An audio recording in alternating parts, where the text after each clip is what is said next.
There are two functions which are x-axis symmetrical and have x-intercept -1 and 5.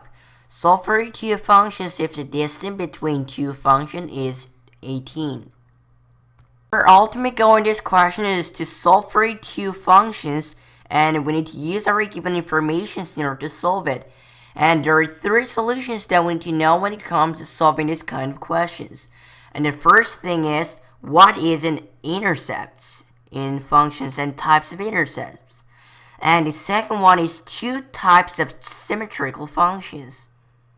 And these are all related to our questions. And thirdly, it will going to be what types of vertex will going to be awkward from the variables. These are the things that we need to know when it comes to solving this kind of question, and this is a relation for it. The reason is because there are three main ways that we can solve instead of applying every single stuff from our quadratic function, but three ways. So the first way we're going to be when they gave us the x-intercepts. The first case we're going to be when they gave us the x-intercepts in our y-coordinate of our vertex. The reason is because when you have the x-intercepts, we can simply convert this into a binomial form, which is optimized when it comes to solving for our x-intercepts. And from here, we'll be able to solve for an x-coordinate of our vertex, since we knew that every single coordinate is formed by the x comma y, where x value is input, y value is output. The reason is because we know that according to our binomial form property, our x value of our vertex is a mean, which will going to be the average of x-intercepts. And then we figure out the input. We can simply input this back to our original output of our function. And then output we notated as our y value. So this will going to be the first case where we can solve our quadratic function when they gave us x-intercepts and y. So for the second case where we can solve the quadratic function, this kind of relation questions, the second case that we can solve this function problem without getting every single information will going to be when they gave us the quantity. When the quantity in the function problem, when the quantity of equation is exactly equivalent with the quantity of variables. The reason is because we know that properties of our simultaneous equation, which is optimized. So we know that through our simultaneous equations, which is optimized when it comes to solving for variables, and there is a one property or situations that we can apply this equation, and it will going to be a case where our quantity between our equation and our quantity between the variables should be exactly equivalent. And then we're going to get enough information to apply our simultaneous equations.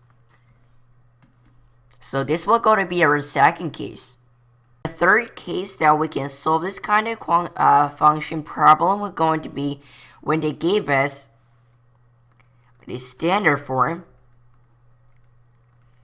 And if you think about what the standard form is, it will going to be the basic format structure of our quadratic function. And when they gave us standard form without coefficients, and if you don't know what the coefficient is, it is a natural number or the integers that is in front of our variables such as a or b in the standard form. And our basic standard form will going to be y is equal to ax squared plus bx plus c. And the reason we can solve for standard form without coefficient, and then plus the coordinates. The reason is because if you know exactly every single variables except for our a, which will going to be our leading coefficient, we could be able to use our coordinates and input that back to solve or isolate our A term and solve for it. And there are main three cases. The general three cases that we use when it comes to solving this kind of function problem. And let's think about what this case will going to be. In this case, it will going to be a first case, which means they gave us the x-intercepts and the y-coordinate. And from the x-intercept, we could eventually see that they gave us the x-intercept through our equations because they say that these two functions share our two x-intercepts, -1 and 5. So at the beginning of solving this question, we need to think about what is the intercepts in the function problems.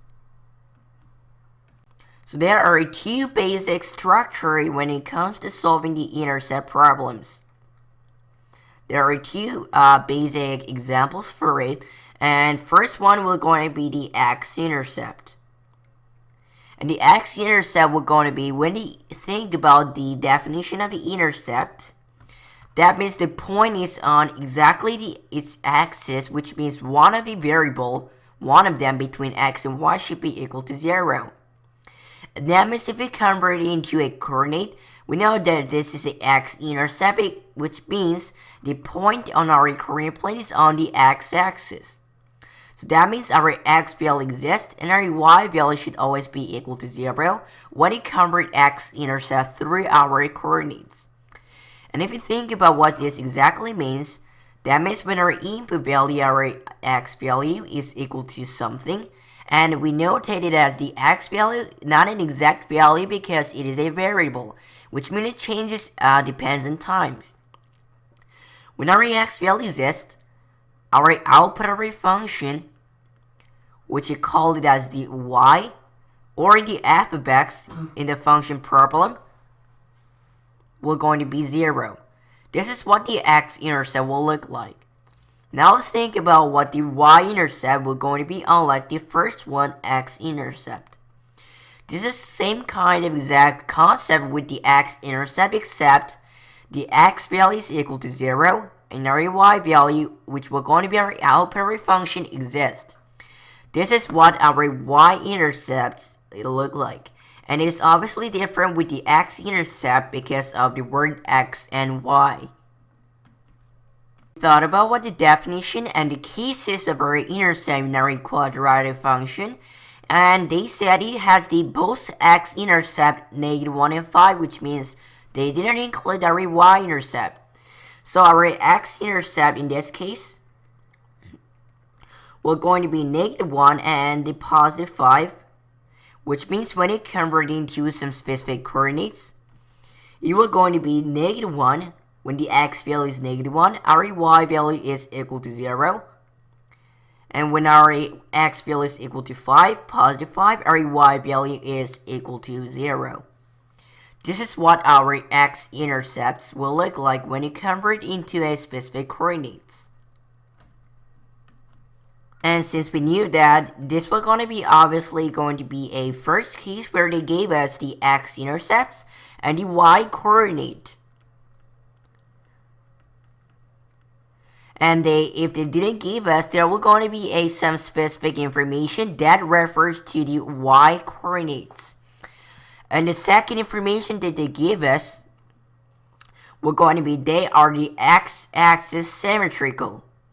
And now we need to focus on the word symmetrical, and let's think about what it means on our coordinate plane. There are two main types when it comes to thinking about the symmetrical. Before we do that, let's think about the word symmetrical first.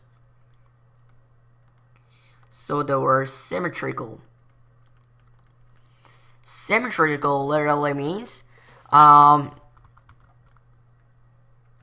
the functions,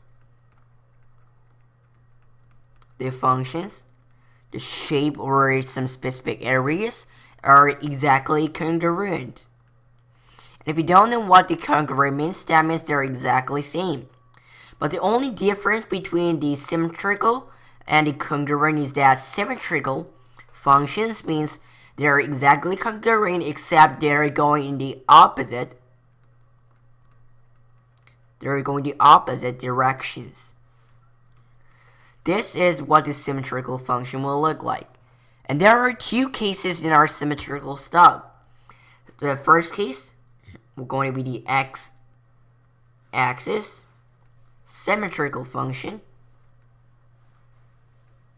And let's simply think about x-axis symmetrical function through our some easy examples on our coordinate plane for reminding ourselves what the x-axis symmetrical functions will look like. So let's make our coordinate plane by making x and a y-axis. And if you think about what it means by x-axis, x-axis symmetrical, we can obviously know that it is mainly about the x-axis. And if you don't know what the x-axis is, it's right over here. And here we're going to be our y-axis. So x-axis symmetrical means, let's say there are two functions such as this or this. And we're assuming that these two functions are exactly same, except they are the x-axis symmetrical. They are opposite, going opposite direction through the x-axis. We call this x-axis symmetrical functions. But they're all exactly same if we flip this and think about it through our congruency rules. So this will going to be our x-axis symmetrical. Now let's think about what our y-axis symmetrical will look like. Y-axis symmetrical. And we can obviously know that it's related to the y-axis, and our y-axis is right over here. That means y-axis symmetrical will going to be, it will look something like this. For example, let's say there are two functions that keep going through it like this. And we are obviously assuming that those two functions are exactly same if you flip it and think about it through the congruency rule. These are the symmetrical, which means they're exactly same, but they're going to the different, opposite direction through the y-axis. This is what the y-axis symmetrical functions will look like. So we thought about two cases, x-axis symmetrical and our y-axis symmetrical. And when it comes to solving these kind of questions, x-axis or y-axis won't be a matter. Because if they just say that they're symmetrical and they share a same x-intercepts, obviously they're going to be a congruent, except they're going in different directions. And we don't need this symmetrical either. But they're just giving us more information so that we be clear that the two functions are congruent, except they're going in different opposite directions. So the next thing we need to think about is what types and what is the vertex and what are some types of our vertex. The reason is because the most important thing when it comes to solving our function problem will going to be a vertex. So let's think about what is our vertex and what types of vertex there are through our variables. Firstly, let's think about the types of our vertex, because we can think about the definition of our vertex through our types of our vertex. So the first thing will going to be our types of our vertex. And luckily, they are all defined by our leading coefficient A. And if you don't know what our leading coefficient A will look like, it all starts from our standard form of our quadratic function, which is the most basic structure in our function. And this will going to be a standard form of our quadratic function. And from here, our leading coefficient will going to be A. And the reason why it is a leading coefficient, which makes the difference between just a coefficient, is because of the word leading. And the reason is because we know that the highest power degree term in our quadratic function will going to be the x squared, since it is a quadratic function, and x squared, and the coefficient of that leading term will going to be a. So that's what we call our A as our leading coefficient. And there are two types in our quadratic functions vertex, and they're all defined by our leading coefficient. So our first case in our quadratic functions vertex, first case of our vertex, we're going to be defined when our A value, our leading coefficient in our quadratic function is greater than 0. Which means when it is a positive value, the graph of our quadratic function will opens upward. When the quadratic function's graph opens upward, for example, it will look something like this, that keeps going toward upward and never intersects at some point, but then it will going to contain one point, in this case, which is one of the most important point in the quadratic function, our minimum point. And we usually notate it as the lowest point on our graph too. And this will occur when our A value is less than is a positive value. In our second case, we're going to be when our A value, our leading coefficient, is less than 0, which means when it is a negative value, our graph of our quadratic functions will open downward, unlike the first one. When the quadratic function's graph opens downward, for example, it will look something like this, that keeps going toward downward and never intersects at one point. But then it will going to contain another most important point in the quadratic function, which we call that the maximum or the highest point on our quadratic function. And this will occur when our A value, our leading coefficient, is less than 0. From here, we can know what is the vertex. The definition of a vertex is it is the same thing with adding the number of possibilities, the possibilities between the minimum point and the maximum point. This is what the vertex in our quadratic function will going to be, and it will all occur by our leading coefficient A. We thought about the three main important things when it comes to solve this question. But this question is mainly about the question that is given to solve the x-intercepts, so the x-intercepts, and the y-coordinate. This is the thing that we all need in our quadratic function problem in this case. So in order to solve this, let's start. And all we need is x-intercepts, and our x-intercepts will going to be -1 and the +5. So from here, we talked about our strategy. Our strategy is to convert it into some specific format of our quadratic function, which will going to be a binomial form. And binomial form is optimized when it comes to solving for a x-intercepts. So if we convert with our -5, it will going to be y, which is our output, is equal to a times x plus 1 and x minus 5. This is a binomial form that we converted. So this is a binomial form that we converted through our x-intercepts, -1 and +1. And our x-intercepts means when our x value exists, our y value is equal to 0. That means we need to set this as 0. When we input -1 here, it will turn into 0. When we input 5 here, we're going to turn into 0. So this will go to be our new binomial form, but the only thing that are not given will going to be our A, which is our leading coefficient. And we can solve this through our, if there is a one more coordinates. But if we keep going there, and from here we can think about the vertex. And we know that vertex is also a point that we can use in order to solve for our A value.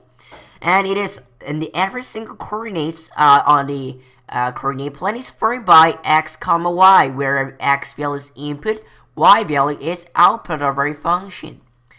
And here we can know one thing: x value, according to our strategy and our properties, our x value will going to be the mean or the average of the x-intercepts. And that is the only reason why we could solve our quadratic function with the only x-intercepts, not a given x coordinates. So mean is same thing with the average. And so if we solve it, our two x-intercepts, -1 and +5. This is one of the steps to solve for our x coordinate of our vertex. And if we divide this into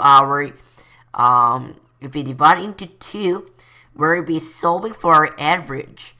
And instead of notating this as divide by 2, let's notate this as another way, divide by 2. So if we do it, we're going to get a positive 2 because this term we're going to cancel out or simplify as the 4. 4 divided by 2, we're going to be 2.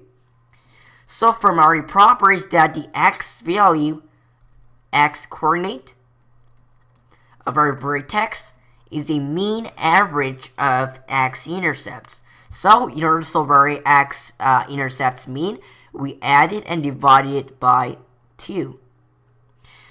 So from our property, we could get that our x-coordinate in our vertex was 2, which means our vertex coordinate will turn to 2, comma y, and all we have to solve is our output of our function y. We could have input this through our standard form or our binomial form, but the only reason why it's not that good is because we have our a, and our a is a variable, which means we don't know its exact value. Coordinate include variable will going to be so hard, and it will going to be complicated when it comes to making some steps to solve for our coordinates. And the only reason why we are using this vertex and we're finding it is because we're trying to solve for our a value, our leading coefficient, to solve for our full function, because our ultimate question or the answer in this case should be solved for our two functions. So let's think about our y coordinate. And the y coordinate, according to our 3 cases that we talked about, y coordinate should always be given. And our last information that we given, what we didn't really talk about, was going to be the distance. And this says distance between our two functions was going to be 18. So let's think about what the distance we're going to be referred to. So if you think about the distance, we know that distance on our coordinate plane should always be a positive value because there is no negative value in our distance. And as we can see, it is a 18, which will going to be our positive value. And from here, we can know one thing, that every single things that are given or the answers, we always notate it as our y coordinates. And that is the most important rule when it comes to solving our function problem. Every single thing related to distance or some other things such as lengths or the area, they're all notated as our y coordinate. And that is the most important rule. So that means through here, we know that is the distance. We're going to be 18, but it can't be the coordinate of 18. This, it will going to be a multiplication of our two functions, but it can't just be a two functions y coordinate, and that y coordinate is our vertex.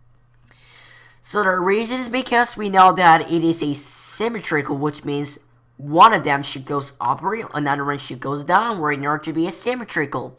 And that means one of them should have x value 2, comma, something, and there should be negative y. Another one should have the 2 and the positive y. And we could obviously know that the positive one should be our thing that has the negative a value. The reason is because when you go have negative a value, it will opens downward. And you can't just have it through our under value, you should have it through our positive value. So we could obviously see that this will going to be our negative a value. This will going to be a function that has the positive a value. And we can obviously prove it visually through our functions on the coordinate plane. So from here we can know one thing, that this one will going to be a multiplication of 2 from our 2y coordinates. So which means when you divide our 18 into 2, it will going to be 9, but one of them should contain 2 comma negative 9, as we can prove it here. Another one should contain 2 comma positive 9. And if you multiply 9 into 9, negative 9 and 9, we're going to get a negative 18. But the reason why we notate it as the positive 18 is because of the properties. There is no negative value in our distance, length, or area, or other things. That's why even though we were going to get our negative value, we got a positive value. So from here, we figure out that the vertex is 2 comma negative 9, 2 comma 9. So from here, we can actually solve for our actual format of our vertex and our quadratic functions format. It was y is equal to 8 times x plus 1 times x minus 5. Another one was y is equal to 8 times x plus 1 times x minus 5, except our leading coefficient's value is negative. But from here, all you have to do is just solve our one a value. The reason is because they're both a, which means they're exactly same except for the signs. So let's input our 2 comma 9 or 2 comma negative 9 into our first function. 2 will going to be our input, so it will going to be 3. So it's going to be 2 plus 1, then 2 minus 5, times a, we don't know the a value, that is equal to our output of our function, negative 9. And we can simplify our expressions right over here. 2 plus 1 is 3. 2 minus 5 is negative 3. So it will be negative 3. And if you solve it, we're going to get negative 9a is equal to negative 9. In order to solve for our a value, all you have to do is divide whole terms by negative 9.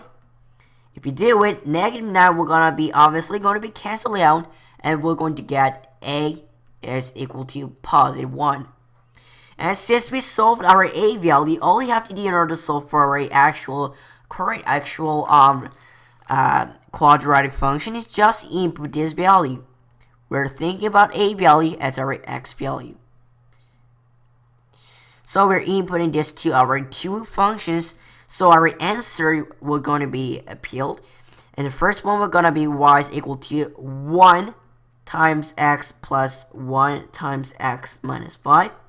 Another one will going to be y is equal to negative 1 times x plus 1 times x minus 5.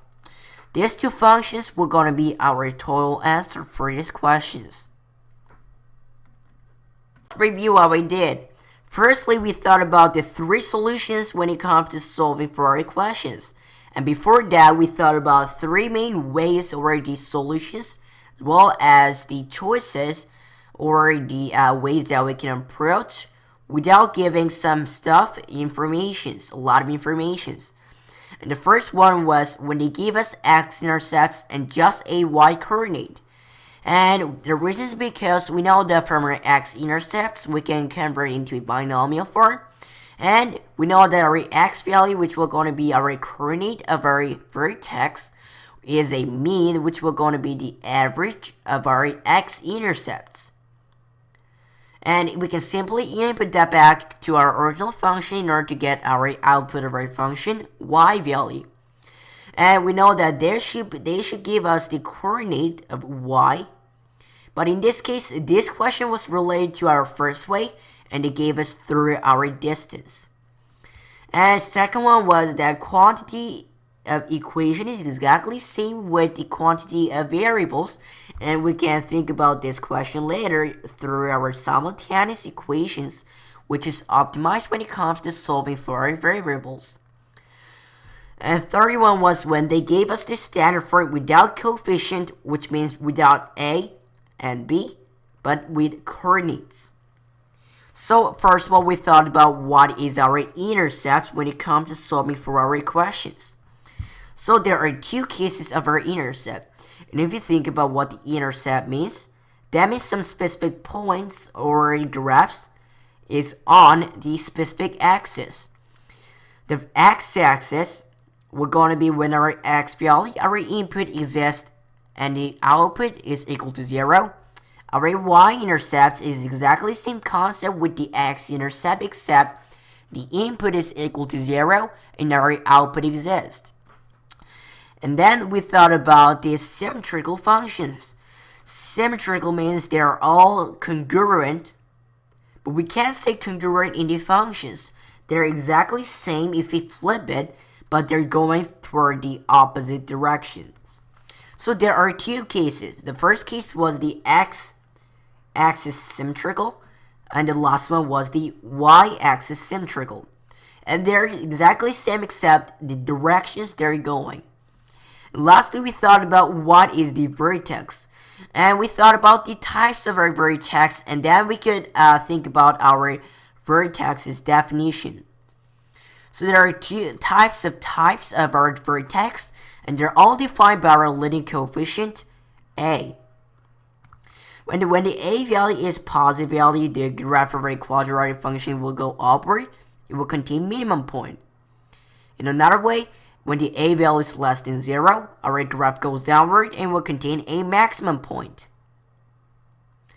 And lastly, we thought about what is a vertex.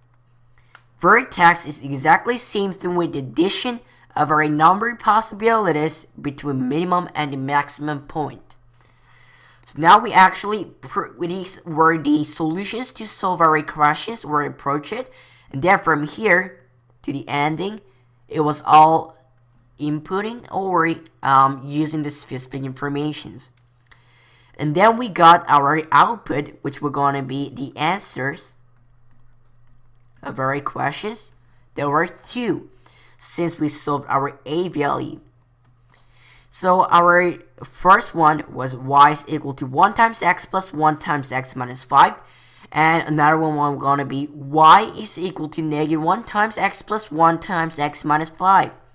And we won't get it wrong even though we convert this into a standard form, because we know the binomial form is from the basic structure of our function, standard form.